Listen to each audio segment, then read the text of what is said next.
All right, today is the 2nd of the month, Tuesday, and another update on the Jeep. I'm starting to see my channel. The views are getting up to 200, 500 views a video. That's good. Subscribers, I think we're at 880 right now. So another 120 to make it 1,000. Again, I'm not pushing myself to 1,000 subscribers. Been on YouTube since 2015 time period, and goal was 100, then now 1,000. But life goes. Nobody hurting, no big deal. At 1,000 subscribers, not gonna make any big money at all. It's like just I'm here to post, not here to make money, make big good content. So anyhow, another update on my truck. All right, so I got the rear drive shafts on. So that's on. Get the gas line mounted and going. Still got to connect it, but for now it's fine. Secured. Put a clamp there. Clamp. So it's all secure. Except up here, at the moment of time, I forgot that this hole is for the steering box. So I screwed that up. It's okay. I still want to do a splice here so it has connection. So this is one line, and then this piece I can disconnect, pull through, fix it right, but also I still have a disconnect in the future. Or I'll have to do a fuel cutoff or something for like storage, I don't know. So that's okay. Sucks, but it's okay. But I don't have any fittings, so it ain't gonna happen now. So I need to go shopping for some fittings. So I'm doing that here soon. So that's that. As for the lines, we got these lines put on each knuckle. So those are on. And they're down here now. Tie rod is now secure and on. Still got adjustment, but not that priority because of I like to get these reamed out and flip it. So I have more high clearance for tie rod off-road. So the tie rod's not being hit by a rock down low, but also I get better clearance because right now it's rubbing on my leaf spring mounts clips. So it's gonna wait. I got a ream tool from my friend Dave. All right, so that's that update. Exhaust, it's over here now. I got the downpipe taken off. This nut was giving me some issues. It unscrews, but like only 1/8 inch, not all the way off, but kept working it back and forth, fine thread, and finally got it off. Didn't break the stud. This bolt came off no problem. So once it's off, downpipe I painted it black to match this. But that's high temp paint, so it's good. But I didn't paint the bottom side. I'm out of paint anyway. And the rest of my exhaust will be gunmetal all the way down. So that's high temp gunmetal paint, which I kind of prefer. It's not black. Once the pipe goes out that way, I want it to be a chrome stack. I don't want black to it, so this is fine. Anyway, so that's painted to keep that way, but onwards, for now I'm gonna run that exhaust and that other old muffler for now, for a while, but eventually new muffler, new pipe here, then do a stack. So from this point forward, this point back, we're good. Leave it alone for a while. Put a new gasket in there, so we're good now. Put never sees, so that thread doesn't get bad again. So we're good there. So exhaust is done. Okay, on to earlier for the chassis. That's it for the updates there. I am starting to work on my accessories. Now the gas line's now on. I have my 5-pound air tank. I think it's like 32 wide or something. But it's an air tank, Air Max. It's for my twin compressors on board I'm going to be having for onboard air, for airing up tires, running air tools, and train horns maybe, I don't know, feature. But I got 9 ports, which I think I only need like 4 or 5 total. So I got plenty of extra ports for future uses. More than I need. But for 110 bucks for a tank, it's okay. But I'm trying to figure out how to mount it. Of course, I know talking to Marco, X Overland on Instagram or YouTube, he's on both, the Camp Cook for Trail Recon. Anyhow, he runs the same compressors I bought. And I was like, where should I mount the tank? But also I messaged Trail Mater or X I don't know, off-road towing in Utah as well. He does rescues and onboard there as well, asking them for help. What's the best place to mount the tank? Like anywhere, but kind of making sure it's easy access. Like don't have it sitting right above the axle, bang, hit it maybe. Your drive line on the way. And so before I bought it, I measured it to see I could fit it here and I could fit it this way. I have two options of mounting it to my frame, no matter what, in this area. That's where I want to put it. This right here, I can't mount to here at all. That's where my handbrake cable's in the cab mount. So not there. My compressors, I'm gonna put like compressors right here, stack them, or over there. I'm not sure where I'm gonna be doing, but compressors are in this area, and my air tank mounted to this beam. Again, I know how I want to mount it, but I'm not sure which way I want the ports facing. Do I want them facing horizontal, backwards, or do I want them facing downwards? So I need to figure that out. For the nice word, I wish that sticker was not on there, so I could place it after I install it. The nice for their advertisement, but I don't know. That's my tough part here. It's probably gonna have to be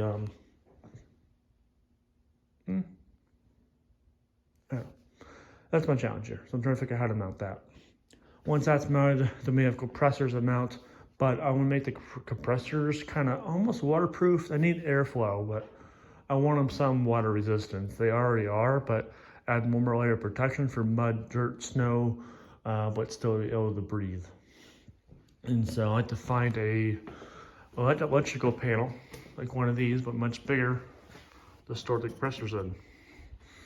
So gotta find one or make one, but yeah, find one of those. That's my plan for mounting those. So anyhow, that is that. So that's it for the onboard air stuff. Overdrive, we're probably 1 month out till that arrives. I just got a order from Jeepsterman in the mail for new bushings. They gave me these plus a nice brochure from back then advertisements comparing CJs to Scouts. This cool little art piece to have in the shop for history. But anyhow, he sent me these new bushings, which I think they're a downgrade. They're wide when they should be wider, so that's good, Jeepsterman, but there's no bronze. I mean, I don't think it matters that much. You have grease inside, but still, the previous ones I now have installed or this with bronze, so it's much better. And the hole drilled, I appreciate having a drill already, but now when I have to press it, I have to make sure that it lines up perfectly, doesn't get crooked. So I see two problems with this, but it's a correct width. You got that right now, but no bronze. I don't think it's a big deal, but something. And that hole, it's trying to get it precise as you press it, but still, thanks. I'll have them pray for spare. I'm gonna have my machinist Dave look at them, like, put these in or not, put them in or not. We'll decide. For me, I'm gonna say keep them as spares, but for now, run the nice bronze ones I have already installed. All right, so that's that.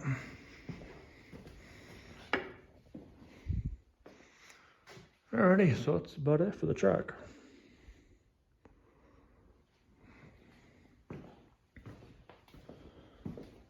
And then the cab, I got the stern box painted. Still gotta drill those out, a 1/2 inch. They're not a 3/8, but not 1/2 inch. My bits are all dull.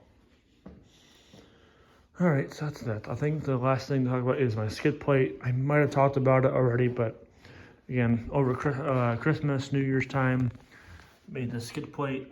It's 3/8 thick. Put angle iron on it and made it sandwiched. I had to cut the crossbar barrel a little bit so it's a nice flush fit, no gap. I used a 1/2 inch bolt by 6 inches long, 13 threads. So I used that. I have a bolt going in this way, not on that side welded. Then on that side, I have a bolt going this way, not welded. Just because the Danny 18 doesn't allow you to put the bolt this way. It won't move. So that's my skid plate I put on. I posted to the Jeep group and I'm getting not hatred, but it's like, now you need to beef up your crossbar. Now you gotta beef the frame up. Well, the frame is already boxed in, so the frame's good. The Gressmer does need beefed up. I think I'm gonna add some blocks within here. So 1.5 inch wide, 1/2 inch. And then like out here, I'll probably just, if I do that, I'll drill through here, around one big bolt here. So it's beefed up out here. Same as in there, add the blocks, the bolt through it. That way the bolts don't compress it too much. So that's the plan there at least. I mean, I could plate it too. I mean, that's just adding more work. That plate, might as well just make a homemade crossmember much stronger. We'll see in the future. So, all right, that's that. I mean, the skid plate thickness, like everyone says, 1/4 inch is all you need for a CJ. Brennan's Garage sells 1/4 inch. It's like, why did you have 38s? Well, 3/8 is how I bought it. I bought it at Willie's reunion in the fall in Akron, Ohio, and 3/8 to me felt normal. And I'm running a truck, so it's a pretty heavy truck. It's a factory. I think these trucks weigh 3,800 pounds. I'm running 33s. I'm running a front winch, eventually a back winch, running overdrive, running sliders, running the skid plates, running onboard air system, compressors. So all that stuff adds weight. And then adding a jerry can. So I have 10 gallons of extra fuel on board. My farm jack up front, all on full time. Once my bed rails are put on, I can hang my shovel, axe, curl bar, and my max tracks full time on me. And then plus you have your load you can haul with the truck. So that's a lot of weight. So I don't know, felt normal to go 3/8. I'd probably go 1/4 inch if I did, but I paid $150 for it. Brennan's Garage wants like $250 plus for 1/4 inch. So I got a good deal too on price. All right, so that's that. My company called Gatekeeper Off-Road wants me to send them some measurements for these Kingpin blocks, just the whole pattern. And he's gonna make me some off-road lights that mount to here, come out, and then the little light pod, KC or Baja Designs. It's amber and white light spotlight. So I'm gonna put that on, and I have more spotlights at night, and you can steer that light when we want to shine it. So probably not a big demand for these lights for us antique Jeeps, but he sees the market, and really just for him, it's just selling the bracket. The lights are always the lights. These can fit anything. Oh, not these, but you get it. Universal. The brackets are not. The brackets probably cost them $5 for the set of 2 you need per Jeep. And so it's good, not bad for him too. So once we get the measurements for him, and then he can give me brackets, plus the lights are free. I can test them out, prototype for him, and then I keep, but new product line for him. Alrighty, so that's that. Onto the cab inside. I don't think I have nothing new. I don't. Yeah, I don't. Alrighty. I have on the bench over here, and then I have one more thing to talk about. So I picked up these nice milk crate and Coca-Cola crate. $10. Marketplace. They're just great to store stuff. They have style, history to them, and they last a lot longer than cardboard.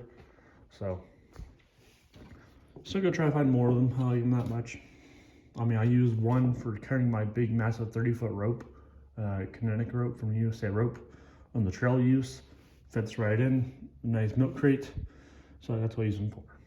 Like right now, I'm using these to store parts nicely. But eventually, moonshine run for the Epic Willys Adventure in June for Bantam. I know it says Coke, but I'll put some mason jars in there, water in them or something, just for joke.